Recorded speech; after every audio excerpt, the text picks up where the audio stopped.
मेरा नाम नेहा है।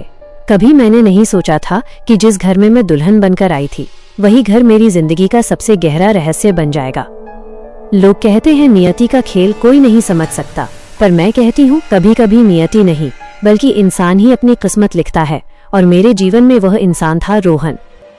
रोहन मेरा देवर था, दिखने में बहुत सुंदर था। शादी जुड़ने के बाद रोहन जब पहली बार मेरे घर आया था तब वो बिना कुछ कहे मेरे कमरे में घुस गया था। उसने मुझे बिना कपड़ों के देख लिया, पर मैंने सोचा ऐसा हो जाता है, ध्यान मुझे रखना चाहिए था। पर मुझे क्या पता था कि ये सब उसकी चाल थी। शादी के बस कुछ घंटे हुए थे। घर अभी भी मेहमानों की आवाज़ों से गूंज रहा था और मैं अपने कमरे में इंतजार करती बैठी थी। राकेश कमरे में आए, उनके चेहरे पर हल्की मुस्कान थी। वे मेरे पास बैठे, बोले, नेहा, हमें लंबा सफ़र तय करना है, बस साथ निभाना। मैं झेपती हुई मुस्कुराई। तभी अचानक उन्होंने सीने पर हाथ रखा। मैं खुद पर काबू नहीं रख पा रही थी, लेकिन तभी मैंने देखा कि राकेश को कुछ हो रहा है। चेहरा पीला पड़ गया, वो गिर पड़े। राकेश, मैं चीख उठी। कुछ ही मिनटों में सब हो गया। डॉक्टर ने कहा दिल का दौरा पड़ा। मेरे हाथ से मेहंदी का रंग फीका पड़ चुका था। दुल्हन का जोड़ा अब किसी श्राप जैसा लगने लगा था। घर का हर कोना अब मुझे डराने लगा था। सास ससुर कुछ महीनों पहले गुजर चुके थे, सो अब घर में सिर्फ मैं और राकेश का छोटा भाई रोहन। उसकी उम्र मुश्किल से 25 वर्ष होगी, पढ़ा लिखा, समझदार, लेकिन उसमें एक ऐसी बेचैनी थी जो शब्दों में नहीं कही जा सकती थी। मैं बहुत रो रही थी कि तभी रोहन ने मेरे आंसू पोंछे और मुझे कसकर गले लगा लिया। मैं कुछ समझ नहीं पाई। मुझे लगा कि ये रोहन का प्यार है। भाभी, आपको खाना तो खाना पड़ेगा। उसकी आवाज में अपनापन था। मैं चाहकर भी कुछ न कह पाती। वह मेरे लिए खाना लाता, दवा देता। धीरे धीरे मेरी हर दिनचर्या उसी के इर्द गिर्द घूमने लगी। एक दिन मैंने देखा, वो मेरे कमरे की चौखट पर देर तक खड़ा रहा।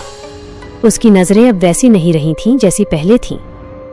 एक सुबह मैंने अलमारी साफ करते हुए राकेश की शर्ट की जेब में एक मुड़ा तुड़ा लिफाफा देखा। उस पर सिर्फ 2 शब्द थे, भरोसा मत करना। ये राकेश की लिखावट थी। मेरे हाथ कांप गए। किस पर भरोसा मत करना था? किससे सावधान किया गया था? मन में शंका उठी, क्या इसका कोई संबंध रोहन से है? मैंने उस बात को किसी से नहीं कहा, पर अब मैं हर हरकत पर नजर रखती थी। रोहन दिन ब दिन ज्यादा नजदीक आने लगा। कभी कहता, भाभी, दुनिया निर्दयी है, लोग सवाल करेंगे, पर मुझे परवाह नहीं। कभी अचानक मेरे सामने बैठ जाता और मेरे गम की बातें करने लगता। शुरू में लगा वो सच्चा है, मगर एक रात जब मैं पानी के लिए उठी तो देखा वो फोन पर किसी से कह रहा था, हाँ, अब सब योजना के अनुसार चल रहा है। राकेश भैया के बाद सब कुछ मेरा ही होगा। मेरे पैरों के नीचे जमीन खिसक गई। उसने मुझे देख लिया। मैं डर गई। वह मेरी ओर दौड़ा। मैं भागकर अपने कमरे में आई, दरवाजा बंद किया, पर रोहन के एक झटके से दरवाजा टूट गया। उसने मुझे जोर से पकड़ लिया। मैं डर के मारे चिल्लाई, पर उसने मेरा मुंह दबा दिया। मैं खुद को छुड़ाने की कोशिश करती रही, पर हालात मेरे बस में नहीं थे। रोहन बेकाबू हो गया। हाथापाई में मेरे कपड़े बुरी तरह फट गए। मैं रोती रही, चिल्लाती रही, पर किसी ने मेरी आवाज नहीं सुनी। अरे भाभी, अभी तो शुरू ही किया है, रुको जरा। मजा आ रहा है। उसका बहुत बड़ा था। दर्द और डर से मेरा पूरा शरीर कांप रहा था, पर रोहन अपनी हदें पार कर चुका था। मेरा पहली बार था। बिस्तर खून से भर गया। मैं बेहोश हो गई। सुबह जब मेरी आंखें खुली तो सब कुछ बिखरा हुआ था।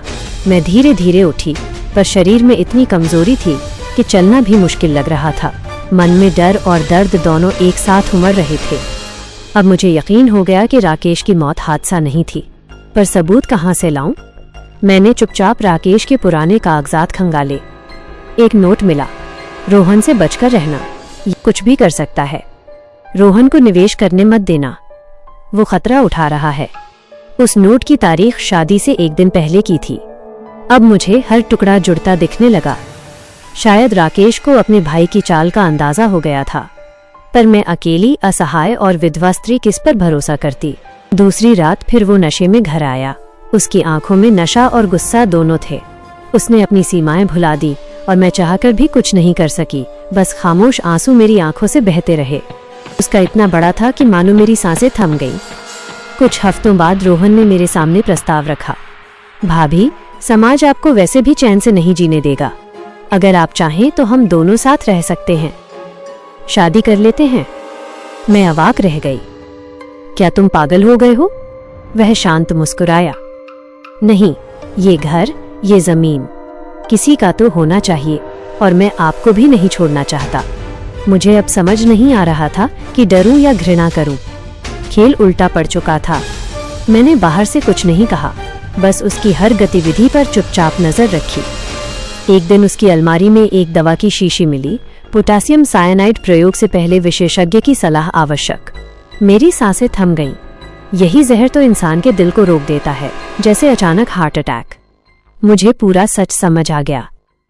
मैं सीधे पुलिस नहीं जा सकती थी, कोई सबूत नहीं था, और समाज में एक विधवा की बात पर कौन विश्वास करता। इसलिए मैंने उसी की चाल, उसी पर चलाने की ठानी। मैंने दिखाया कि मैं उसके प्रति झुक रही हूँ। दिन दिन में उसके लिए चाय नाश्ता बनाना, मुस्कुराकर बात करना, ताकि उसे लगे कि नेहा हार गई है। वो खुश हो गया, बोला, मुझे पता था एक दिन आप समझ जाएंगी कि मैं ही आपका अपना हूँ। पर अब खेल मेरे हाथ में था। रोहन ने कहा कि वो मंदिर में सिर्फ मेरे साथ 7 फेरे लेना चाहता है। चुपचाप, बिना किसी को बताए, मैंने हामी भर दी। शादी के दिन मैंने वही दवा उसके दूध वाले गिलास में मिला दी, ठीक वैसा ही जैसा उसने मेरे राकेश के लिए किया था, ये सोचकर कि इस बार न्याय खुद पूरा करेगा। उसने गिलास उठाया, मुस्कुराया, अब सब कुछ हमारा होगा नेहा। मैंने भी मुस्कान लौटाई। उसका असर होने में बहुत समय था। रोहन ने पहले कपड़े उतारे। मैंने देखा कि उसने दूध के साथ कुछ गोलियां भी खाईं। न जाने किसकी थीं। पूछने पर वह बोला, बुखार की हैं। फिर जब उसने शुरू किया तो मैं अंदर तक हिल गई। उसने जो गोलियां खाई थी वो पावर बढ़ाने की थी। नेहा को लगा कि वह आज मर ही जाएगी। मैं लगातार 2 घंटों तक दर्द सहती रही। रोहन थमने का नाम ही नहीं ले रहा था। इस बीच न जाने कैसे मुझे रोहन से लगाव बढ़ गया। मैंने राकेश को जैसे इन 2 घंटों में भुला दिया। रोहन ने मुझे इन 2 घंटों में उस चरम सुख और संतुष्टि के बिंदु तक पहुंचा दिया था जहां से मुझे पूरी तृप्ति मिली। मैंने अपना फैसला बदल लिया। मुझे रोहन से ही प्यार हो गया। मैंने रोहन को रोक लिया और एक दूसरी दवा दूध के साथ पिलाई जिससे जहर का असर खत्म हो जाए। मैंने रोहन को माफ कर दिया। अब वो जैसा भी हो, इस दुनिया में मेरे अलावा उसका और उसके अलावा मेरा है ही कौन। माना उसका बहुत बड़ा है, पर मैं धीरे धीरे सहन करने लगी। अब मुझे भी बहुत मजा आने लगा। अब रोहन जैसा भी है, वो मेरा है और मैं उसे एक बच्चे की तरह प्यार करूंगी। मेरी कहानी कैसी लगी कमेंट्स में ज़रूर बताएं। अगर आप ऐसी और भी कहानियां रोज सुनना चाहते हैं तो हमारे चैनल को सब्सक्राइब कर लें। मिलते हैं अगली वीडियो में।